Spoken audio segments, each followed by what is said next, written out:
And talking about my blog that I'm promoting for, I would say not just myself. I want it to be a community thing.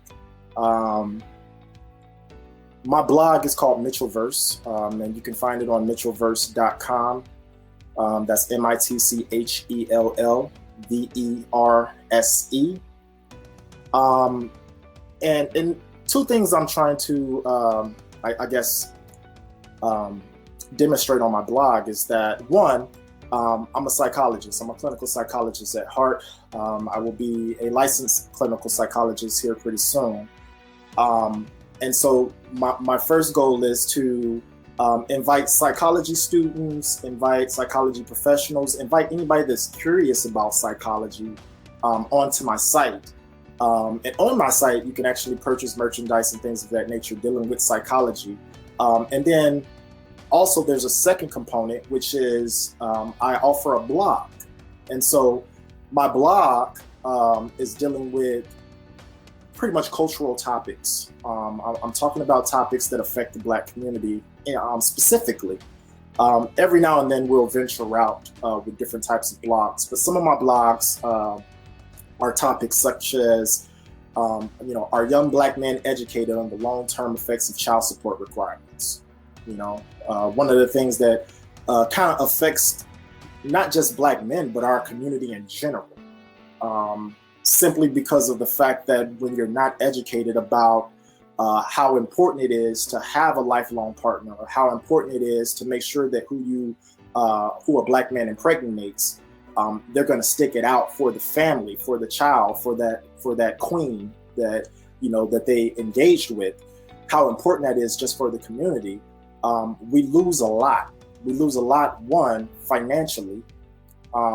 We lose a lot too because we lose different avenues, or not avenues, but different psychosocial factors that contribute to us getting better as a community, such as higher education, employment, quality employment.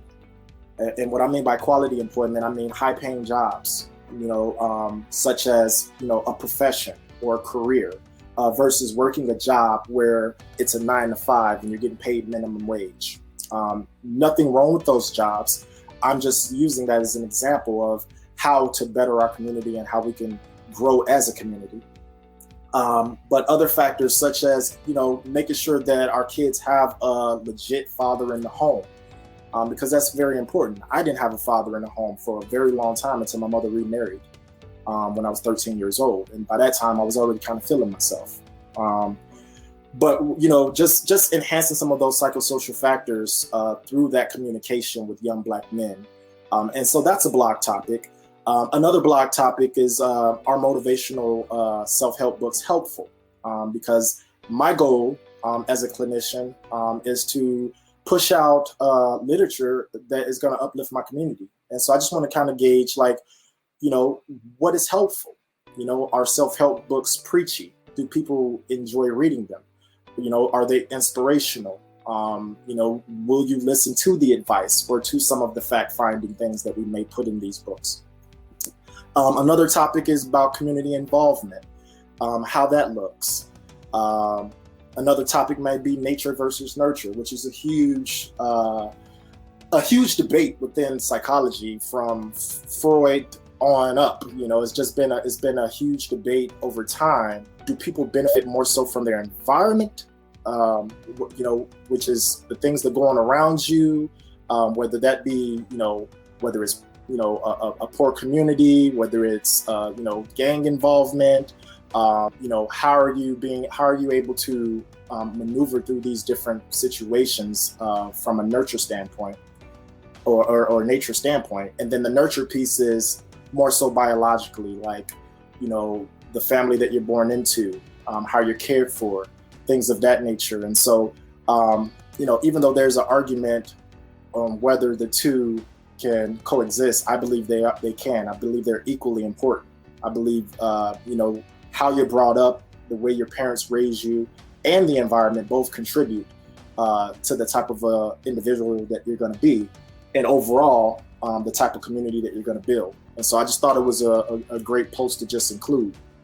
One of the other posts that I put on one of my sites was when feelings of defeat stay longer than expected. And so, as a clinical psychologist, I do deal a lot with patients with depression.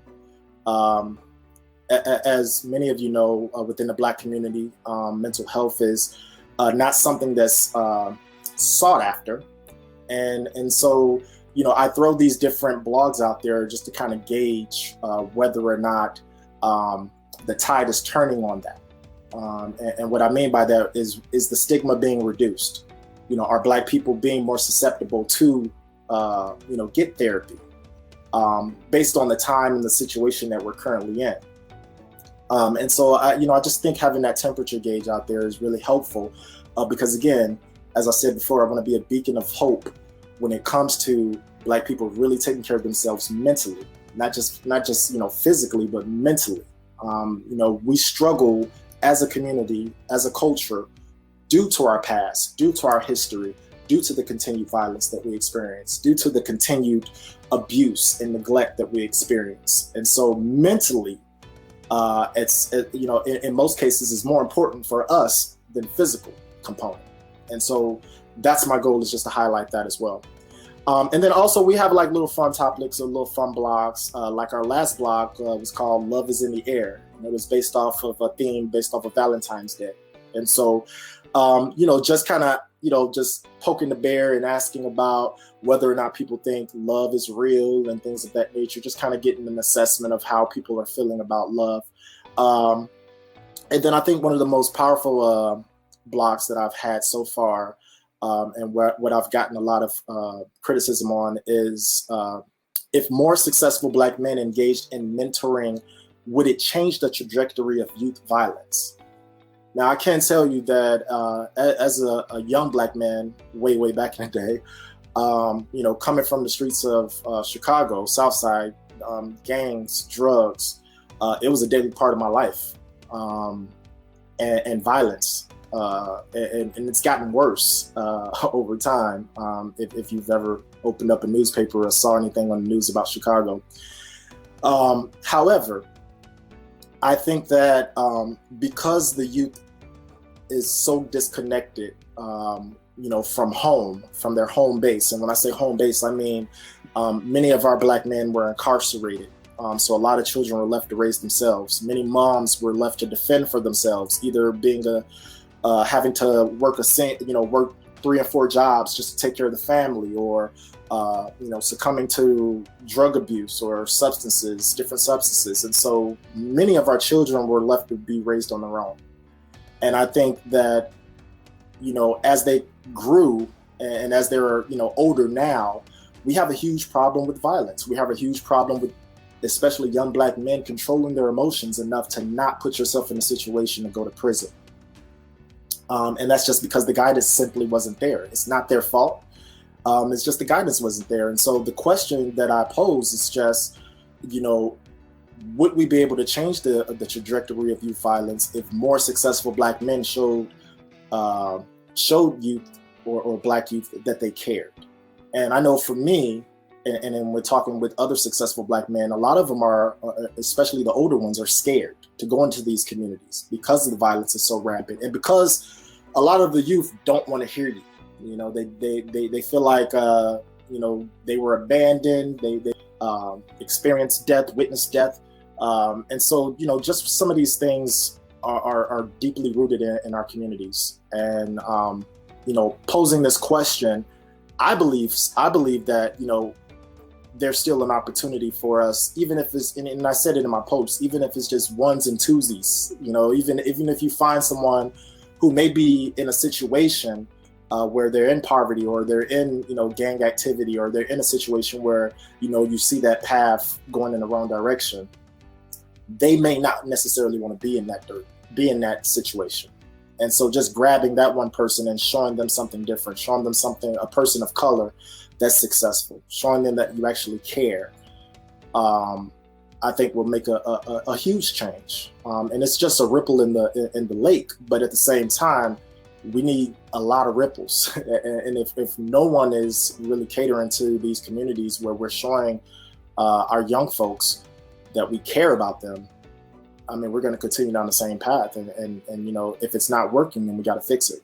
And so that's kind of like, you know, the what I want to highlight in that specific post, and what I want to continue to do in the work that I'm going to do moving forward in psychology.